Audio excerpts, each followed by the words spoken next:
filho começou a apresentar comportamentos sexuais, falas sexuais, como lidar com isso na fase da infância. Olá, meu nome é Beatriz Bel, sou terapeuta ocupacional e hoje nós vamos falar um pouco sobre a sexualidade na infância e como abordar esse assunto com as crianças. O primeiro ponto é quando falamos sobre sexualidade, nós temos que levar em consideração que a sexualidade ela não envolve apenas sexo, ela não está ligada ao ato sexual em si. Ela envolve também aspectos comportamentais, emocionais, sociais, culturais e tudo isso precisa ser levado em consideração quando nós vamos abordar a nossa criança a respeito desse assunto. Para que a gente não coloque um peso maior do que ele tem naquele momento, naquela fase, para aquela criança específica. Alguns pontos nós devemos levar em consideração aqui quando falamos dessas questões da sexualidade. É muito comum hoje nós ouvirmos falar sobre educação sexual na escola. A Sociedade Americana e a Sociedade Brasileira de Pediatria, por exemplo, falam sobre masturbação, sobre ereção em crianças. Mas é muito importante a gente tomar cuidado com isso, porque isso veio decorrente à mudança cultural sobre liberdade sexual, que foram surgindo ao longo dos últimos anos. Mas isso pode ter um impacto muito severo, muito negativo. Assim como já estamos vendo alguns sinais nessa geração, quanto mais cedo nós expusermos as nossas crianças a esses assuntos, principalmente de forma visual, isso pode trazer um mau desenvolvimento da sexualidade na vida adulta. É muito importante nós sabermos que, assim como é para nós adultos difícil de lidar com questões de pornografia, questões da sexualidade, o mundo que isso envolve, o comportamento que adultos passam a ter após serem expostos a isso, para a criança isso é ainda muito mais complexo, muito mais difícil e muitas vezes traumático. Eu acredito que muitos vão pensar, mas se a Sociedade Brasileira de Pediatria fala, qual é o problema? Quem é essa mulher tão puritana falando sobre esse assunto? Eu estou trazendo isso porque ao longo da minha prática clínica, infelizmente, eu acabei tendo contato com alguns casos, lidando com algumas questões que tiveram uma consequência muito severa no desenvolvimento das crianças. Recentemente, por exemplo, eu passei por uma situação, nem era no papel de terapeuta, mas eu estava em um evento e eu sempre me dou bem com crianças, e a criança, filha de uma colega, veio até mim, ela gosta muito de maquiagem e ficou falando do meu batom e tudo mais, eu emprestei meu batom pra ela. Quando ela terminou de passar o batom, ela fez um biquinho assim pra me dar um beijo. E aí eu virei o rosto, então, pra que ela desse o beijo, achei que ela queria deixar a marquinha do batom. Ela não titia na boca. Eu falei, mas como assim na boca? Igual eu faço com o papai e com a mamãe. Aí eu expliquei que não podia, né? Isso só com o papai e com a mamãe. Então, eu cheguei depois até os pais e conversei com eles a respeito disso. Porque os nossos comportamentos, a forma como a gente ensina as crianças a lidarem com essa questão da sexualidade, é que vai trazer consequências para o comportamento que ela vai desempenhar lá na frente. Quando nós tratamos a sexualidade como algo muito banal, como algo muito bobo, que faz parte da vida, mas pensando apenas em aspectos biológicos, isso é muito perigoso. Nós precisamos ensinar a criança a como se comportar diante de situações, a lidar com as suas emoções e com a sua afetividade. E isso não se dá apenas através de conversa. Porque mesmo que a gente fale para a criança que ela não pode aceitar o contato de estranhos, que ela não pode beijar estranhos, que ela não pode... Isso é muito abstrato para crianças, principalmente dos 7 anos para trás. A idade da razão da criança é a partir dos 7, 8 anos. Então é importante que a gente mostre isso de forma concreta. Então o nosso comportamento, como nós lidamos com a nossa criança dentro de casa, ela vai ter um impacto muito maior do que ficar ensinando as partes do corpo, onde pode e onde não pode ser tocado. Porque isso é algo muito abstrato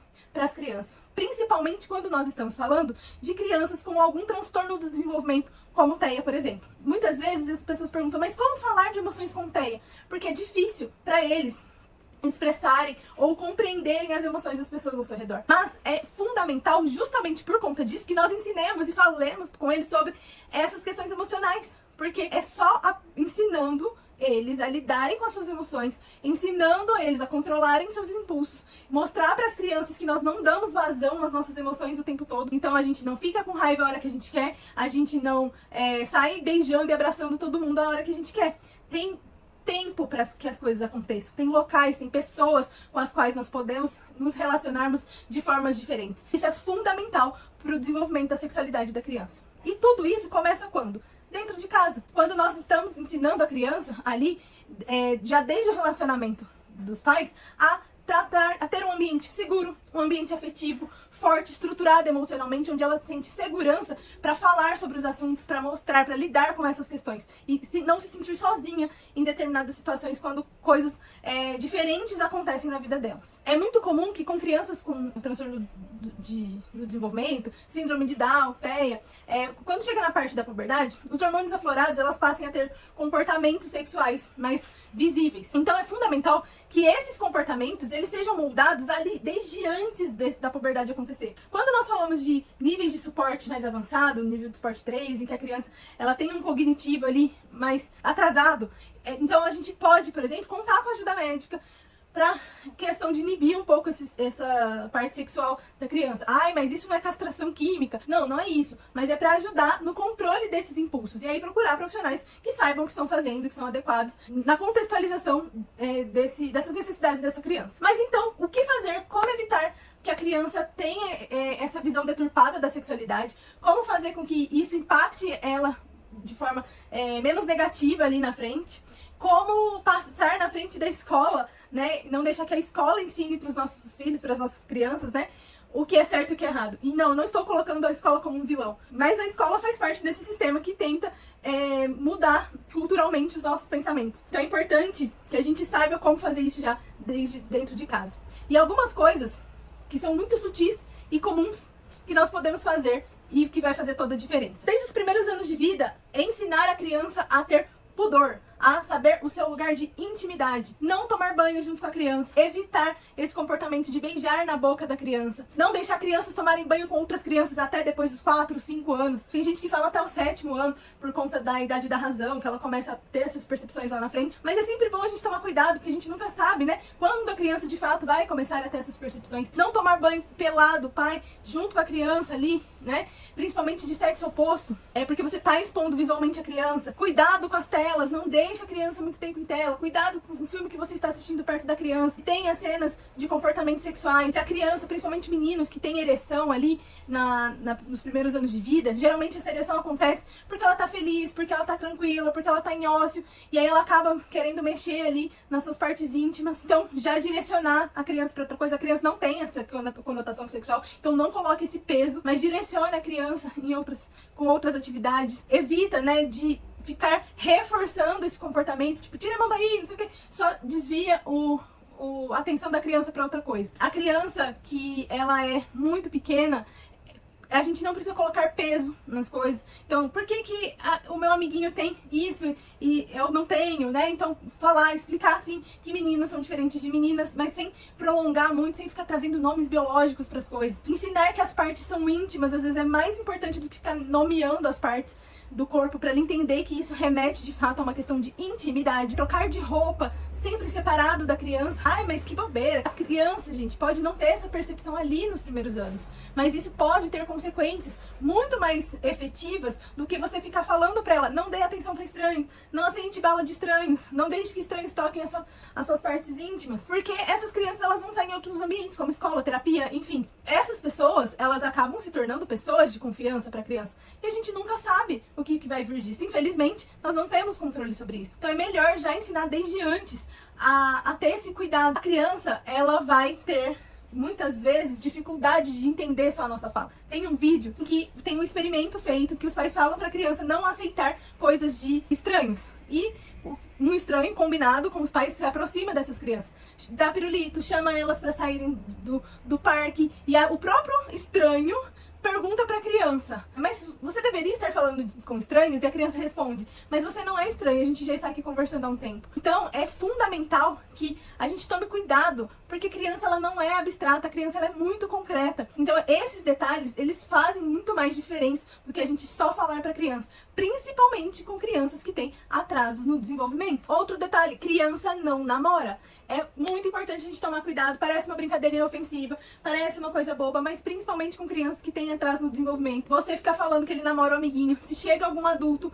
e começa a dar essa conotação de namoro pra eles, pode levar a situações que não são adequadas, um abuso. Pra finalizar e não me prolongar muito nesse vídeo, que é um assunto complexo, então não tem como falar muito rápido, mas fiquem atentos aos sinais. Como ficar atentos a sinais de abuso? Nós ficamos atentos a sinais de abuso começando pelo fato de não deixar a criança exposta com adultos que não sejam íntimos da família por muito tempo. Não deixe sozinho com estranhos, não deixe com amigos, não deixe com pessoas que são da família, mas não são ali do convívio de todos os dias. Quanto mais você evitar que as crianças passem tempo longe de vocês, melhor para a segurança delas. Ah, mas não tem jeito, porque eu tenho que trabalhar, eu preciso deixar na casa da minha avó, do meu pai, da minha mãe, enfim. Mesmo assim, fique sempre de olho, dê orientações. Eu sei que é cruel falar sobre isso, é muito triste e, infelizmente, esses comportamentos estarem acontecendo cada vez mais, inclusive por pessoas de dentro da nossa própria casa, tem uma relação direta com a exposição à pornografia. Se isso tá tendo essas consequências e essa deturpação da mente dos adultos,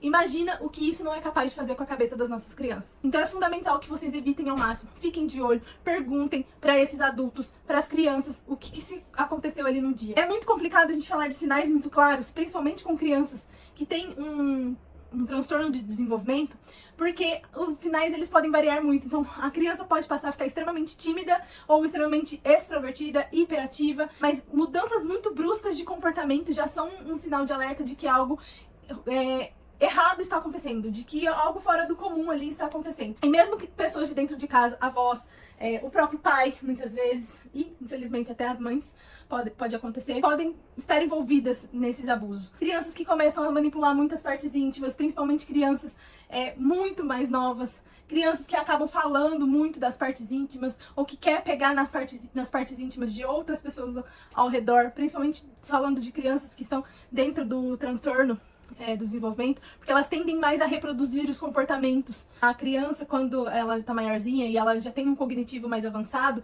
ela pode ser que acabe falando ou se retraindo o suficiente para esconder. Mas sinais são muito difíceis, porque algumas crianças elas acabam criando traumas, bloqueios, e isso pode aparecer só lá na vida adulta. Mas quanto mais vigilantes, quanto mais a gente mudar essa forma de se comportar diante das crianças, mostrar de fato que o nosso corpo é um lugar de intimidade, que o relacionamento entre homens e mulheres que geram vida, ele vai muito além do ato sexual em si.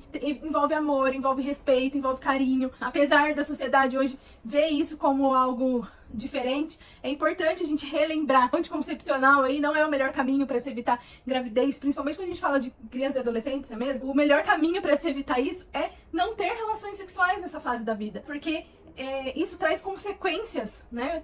Quem é mãe sabe o quanto é difícil cuidar de uma criança.